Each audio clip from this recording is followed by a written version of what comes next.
اعوذ باللہ من الشیطان الرجیم بسم اللہ الرحمن الرحیم۔ ہم بات کر رہے ہیں ابراہیم علیہ السلام کے بارے میں۔ ابراہیم علیہ السلام عراق کے شہر اور میں پیدا ہوئے اور ان کے لوگ بتوں کی پوجا کرتے تھے۔ ابراہیم علیہ السلام کو اللہ کریم نے مختلف مشاہدات کروائے، جس میں ستارہ، چاند، سورج، اور ان سب کو دیکھ کر ابراہیم علیہ السلام نے یہی فیصلہ کیا کہ یہ میرے رب نہیں ہو سکتے۔ رب وہ ہے جو اس کائنات کا خالق ہے، کائنات کو چلانے والا ہے۔ تو ابراہیم علیہ السلام نے کہا کہ میں نے اپنا رخ اس رب کی طرف موڑ لیا ہے، اس ذات کی طرف موڑ لیا ہے جس نے زمین و آسمان کو پیدا کیا، اور وہی اس نظام کو چلانے والا ہے۔ یہ بت جو تم خود تخلیق کرتے ہو نہ تمہیں کوئی فائدہ دے سکتے ہیں نہ نقصان۔ ابراہیم علیہ السلام یہ بات اپنے رشتہ داروں کو، اپنے قوم کو، سب کو بتایا کرتے تھے۔ ابراہیم علیہ السلام نے کے زمانے میں جو بادشاہ تھا اس کا نام نمرود تھا۔ نمرود کو نمرود جسیم بھی کہا جاتا ہے۔ وہ ایک بھاری بھرکم ہیوی ویٹ آدمی تھا، جس کی وجہ سے اسے نمرود جسیم کہا جاتا تھا۔ کچھ لوگ کہتے ہیں کہ نمرود اس وقت کے بادشاہوں کا نام تھا، کسی شخصیت کا نام نہیں تھا۔ جو لوگ یہ سمجھتے ہیں کہ نمرود اس کا نام تھا، ان کے مطابق نمرود کا نام تھا نمرود بن کوش بن سام بن نوح۔ کچھ تاریخ دانوں کے مطابق نمرود کا نام نمرود بن کنان بن کوش بن سام بن نوح تھا۔ جو لوگ یہ سمجھتے ہیں کہ نمرود اس زمانے کے بادشاہوں کو کہا جاتا تھا، ان کے مطابق اس کا نام زرہی بن تہما صفان تھا۔ زرہی، زال رے کنڈل والی ہے، چھوٹی ہے، زرہی بن تہما صفان اس وقت کے نمرود کا نام تھا۔ اس کی قوم مشرک تھی، اور نمرود خود بھی خدائی کا دعوے دار تھا۔ اس کی قوم نمرود کو بھی خدا مانتی تھی۔ نمرود بھی اپنے آپ کو خدا کہلاتا تھا، لوگ اسے سجدہ کرتے تھے، اور وہ اپنی انا کی تسکین کے لیے بڑے عجیب کام کرتا تھا۔ جتنی فصلیں اس علاقے میں ہوتی تھی، جتنے پھل ہوتے تھے، جتنے جانور پالے جاتے تھے، وہ الٹیمیٹلی نمرود کے محل میں پہنچا دیے جاتے تھے۔ تو نمرود خود اپنے ہاتھ سے کچھ نمائندہ لوگوں کو یہ فصلیں، یہ کھانا، آٹا، پھل دیا کرتا تھا، اور اپنی انا کی تسکین کرتا تھا۔ نمرود بڑا خوشحال بادشاہ تھا۔ بیبیلون جسے کہتے ہیں، بابل اس کی سلطنت تھی، اور 129 کلومیٹر اس سلطنت کا رقبہ تھا۔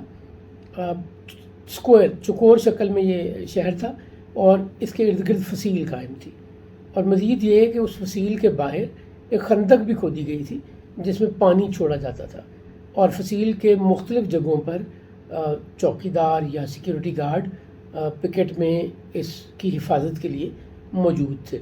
اس سے اندازہ ہوتا ہے کہ وہ کتنی خوشحال سلطنت تھی، کتنی بڑی تھی، اور کتنی طاقت تھی بابل کے بادشاہ نمرود کے پاس۔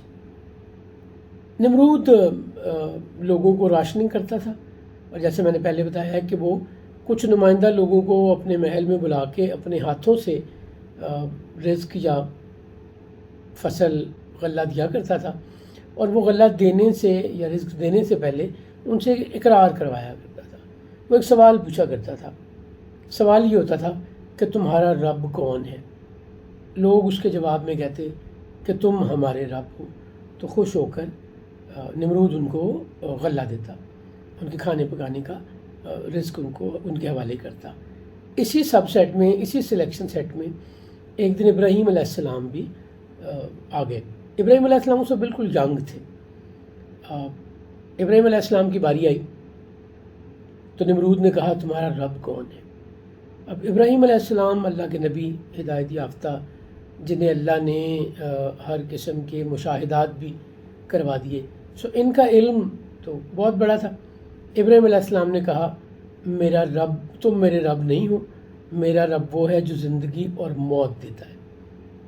نمرود نے کہا یہ تو میری طاقت ہے، میں جسے چاہوں اسے زندہ چھوڑ دوں، جسے چاہوں اسے موت کی سزا دے دوں۔ ابراہیم علیہ السلام جو کہ اللہ کی دیے ہوئے علم سے منور تھے، روشن تھے، انہوں نے نمرود سے کہا کہ اچھا میرا رب تو وہ ہے جو مشرق سے سورج کو نکالتا ہے، اگر تو رب ہے تو اسے مغرب سے نکال کر دکھا۔ یہ جواب نمرود کے لیے بڑا غیر متوقع تھا۔ اسے تو ہمیشہ یہی سننے کی عادت تھی کہ تم ہمارے رب ہو، اور لوگ اس کی ربوبیت پہ یقین کرتے تھے، اسے سجدہ کرتے تھے، اس کی عبادت کرتے تھے۔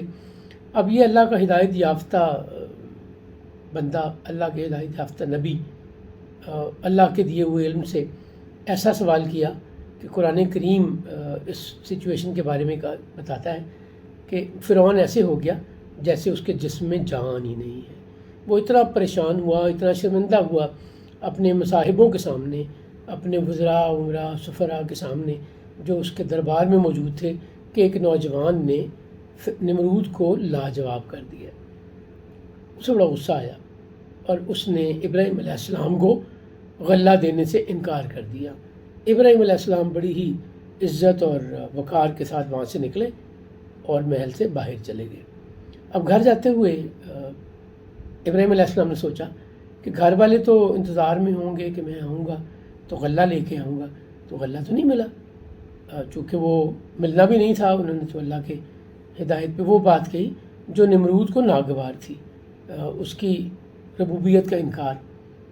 ابراہیم علیہ السلام نے گھر والوں کو تسلی دینے کے لیے جو بھی ان کے پاس بیگ تھا، کپڑا تھا، رومال تھا یا کوئی اور چیز تھی، اس میں مٹی کا ایک ڈھیلا رکھا اور اپنے گھر جا کے اپنی چارپائی کے قریب رکھ دیا اور سو گئے۔ گھر والوں کو علم نہیں تھا کہ کیا واقعہ ہوا ہے۔ وہ تھوڑی دیر میں آئے، انہوں نے اٹھایا اور تھیلا اٹھا کر لے گئے۔ ابراہیم علیہ السلام جب سو کر اٹھے تو انہوں نے پوچھا کہ یہاں ایک بیگ پڑا تھا۔ وہ کہا ہاں ہم نے اسے کھولا تھا، اس میں ایک بہترین قسم کی گندم تھی جس کو پیس کے ہم نے روٹی بنا لی ہے۔ ابراہیم علیہ السلام اس پہ بڑے حیران ہوئے۔ اللہ کریم اپنے چنے ہوئے لوگوں پر، اللہ کریم اپنے ہدایت یافتہ بندوں کو، اپنے حق پر کھڑے رہنے والوں کو آزماتا بھی ہے اور انعامات سے نوازتا بھی ہے۔ ابراہیم علیہ السلام نے حقیقت آشکار کی، اللہ پر ایمان کا اظہار کیا، تو وہ مٹی کا ڈھیلا جو مٹی تھی وہ بہترین گندم میں کنورٹ ہوئی اور اس طرح گھر والوں نے کھانا بنا لیا۔